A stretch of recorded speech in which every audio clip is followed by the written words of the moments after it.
had a good start offensively. We've had two games over 100, which is nice. Defensively, we got a lot of work to do.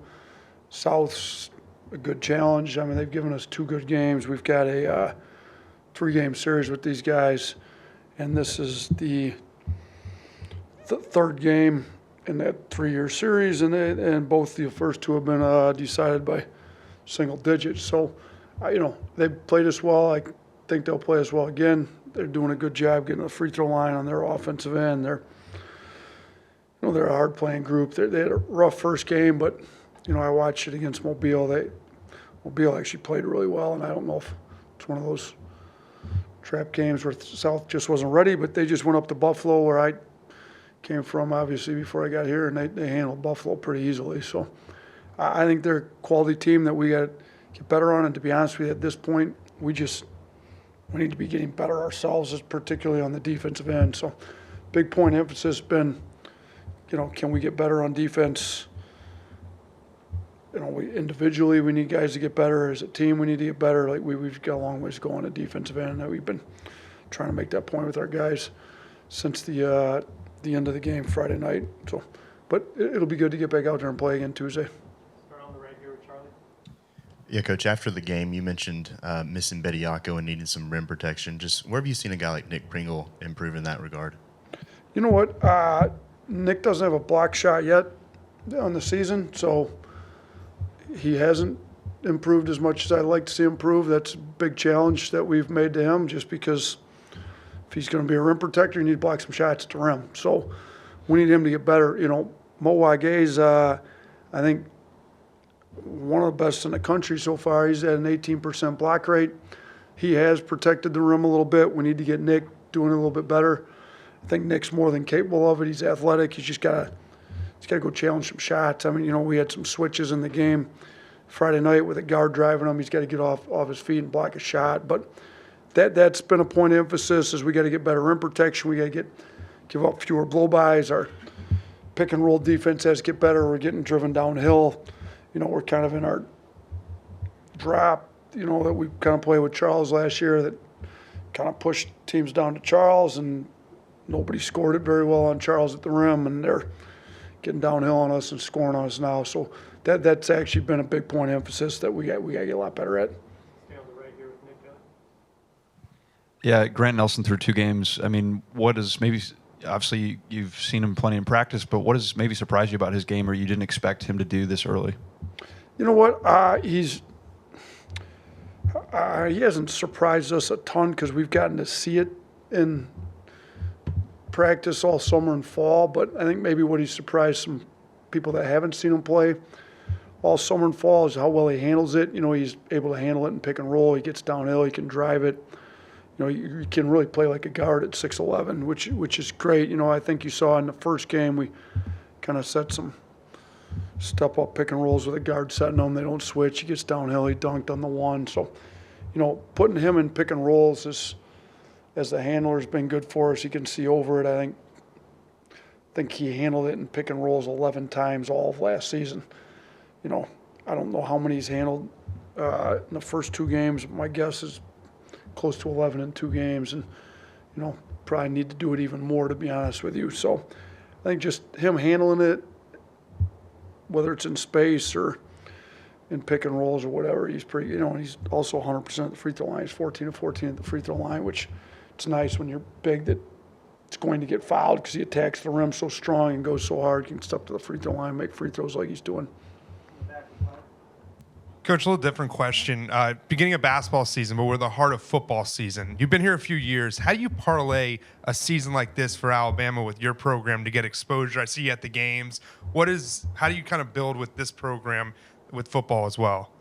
Yeah, I mean, the football program here is, in my opinion, the best football program in the country. I mean, you look at the last 16, 17 years since Coach Saban's taken over, they've done a better job than anybody in the country. So I was fortunate enough to walk into a situation where I can learn from best team sports program possibly in the country, for sure in football, which I'm a big football fan. So how do we parlay it? Well, one is I personally learn from them as to what they're doing. Two is, our players get to see them.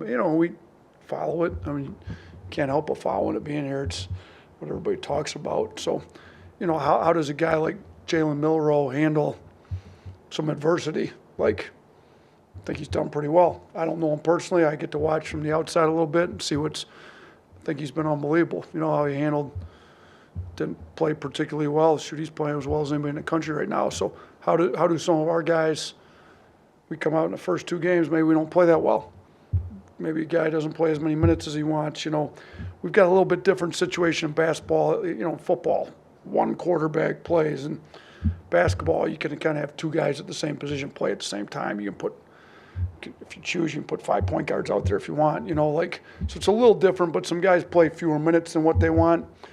So how do you handle some adversity in the first 2 games? I think, a kid like Jalen's showed us how to do that. How does a team handle some adversity? They lose early in the season to Texas, and how do you come back, bounce back, get better? Talk about the process. Like, we haven't played particularly well first 2 games on defense. How do we, continue day by day by day getting better at things we got to work at? So we even before I got here, I've got a practice plan, and we've got, it's an Excel sheet, and there's tabs at the bottom, and one of the tabs, it's different drills. One of the tabs is quotes, just a bunch of general quotes. Got a quote of the day, but I had a separate tab that said Saban quotes. That was all the way back to when I was at Romulus as a high school coach. I had Saban quotes, and then so we still pull out some Saban quotes around here. They're a little more applicable maybe here, since I get to hear them on the regular for the most part. But we definitely learn as coaches. We learn. We go to their fall camp when the speakers are here, get to hear them, and then we pay attention to what's going on over there pretty well. You mentioned after the game that Ryland hasn't really broken out right yet. Just what does he have to do? What is he working on to get there? You know what? Offensively, I think Ryland's just got to keep letting the game come to him. He's really talented shooter. I think he's going to have a breakout game. I'm convinced of it. I see him, what he does in practice. He can really make shots as well as Mark and Aaron and Grant are playing. Teams are going to have to load up on those 3. I mean, I think we're maybe the only SEC team that has 2 guys averaging 20 points, and Sears is right there. So we could easily have 3 guys averaging 20 points or more. And teams are going to really concentrate on those 3 guys. Well, get a guy that shoots as well as Ryland does. He can have an explosion in a hurry. And we saw it last year. He had some good offensive games. I think sometimes with him, it's how teams choose to guard us. If they're going to stay locked onto him on the perimeter and open up huge driving gaps for those other 3 guys, it helps them because you got a shooter on the floor. If they're going to choose to try to cut those guys' water off and really load up in the gaps heavy, and Ryland gets some open 3s. You saw the kick down 3 he got. You could end up with 3 or 4 of those. I think he could do a little bit better job maybe on the offensive glass, getting some easy buckets, getting out in transition a little harder, getting some easy buckets in transition. But he's been great on defense, like really good. He did an unbelievable job on Swope in the second half, kind of reminiscent to what he had done with Wendell Green last year at Auburn. So really trying to sell him on being one of the best perimeter defenders in the country, and I think he's capable of doing that. You talked a lot in your opening about defense and have to play better as a team and individually. Do you feel like after the last game, the message is really sinking in with some guys that if you don't guard, you're not going to play?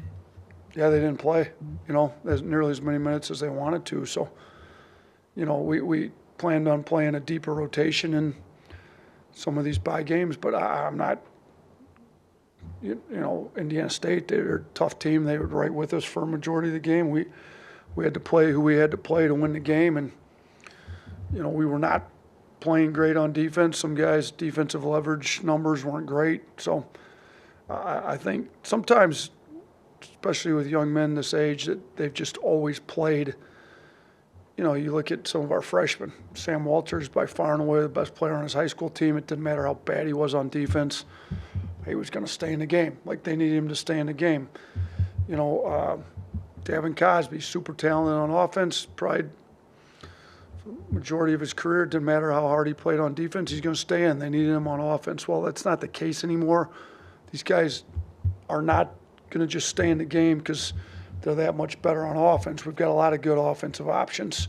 So you've got to bring it on the defensive end in order to play, and I think they're seeing that, and I think some guys are locked in. I mean, we've got guys staying after practice with Coach Pannone trying to get better on defense. You know, a lot of guys stay after practice to shoot jumpers, shoot free throws, make sure guys are staying after yesterday's practice, today's practice, working on pick and roll coverages, working like guys want to get better, they're going to figure out how to get better, and guys that want to make excuses will make excuses and not get better, and I think we got a lot of guys that are trying to stay after and get better now.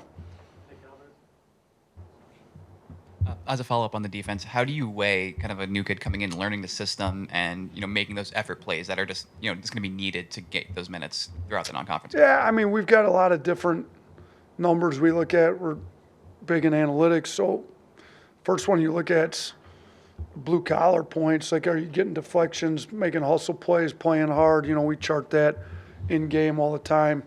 You get to the end of the games and you look at like their defensive leverage numbers. Are we better with you on the floor on the defensive end versus when you're off the floor? So, and then individually there's, are they giving up blow-bys? Are our bigs blocking shots at the rim? Are they impacting, our defense in ways like that they can that way? I just, there's lots of different things we're looking at, and obviously you just watch the film and see if you're in the right spot, not in the right spot, different things like that. We chart every box out. Are they boxing out every time? What are their defensive rebounding percentage numbers? So, the different guys will be able to impact, a guy like Pringle or Jaron Stevenson, Grant, Moa-Gay, like, are they blocking shots? Are they giving us rim protection? Guys like Davin, Ryland, Sam Walters, are you getting beat off the dribble? What are your blow-by numbers? And then everybody's got a defensive leverage number. Were we better or worse with you in the game on the defensive end? So that's some of the stuff we're looking at. Two more from Austin.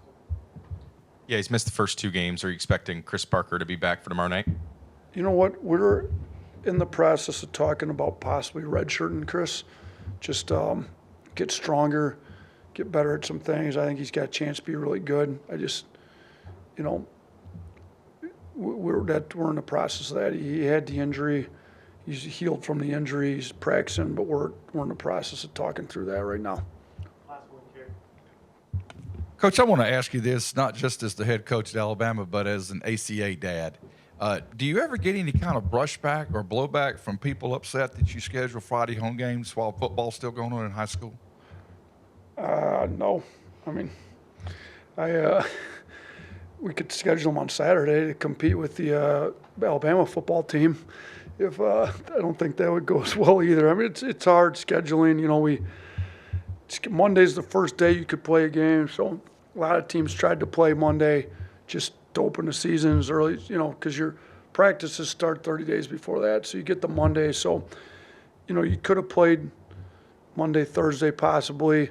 I think once college football's over, it's a lot easier to schedule Saturday games. So early in November, yeah, I'm with you. I like to watch high school football. I've been to a lot of ACA games as my daughters go there, but we got to schedule when we can schedule them, and a lot of teams,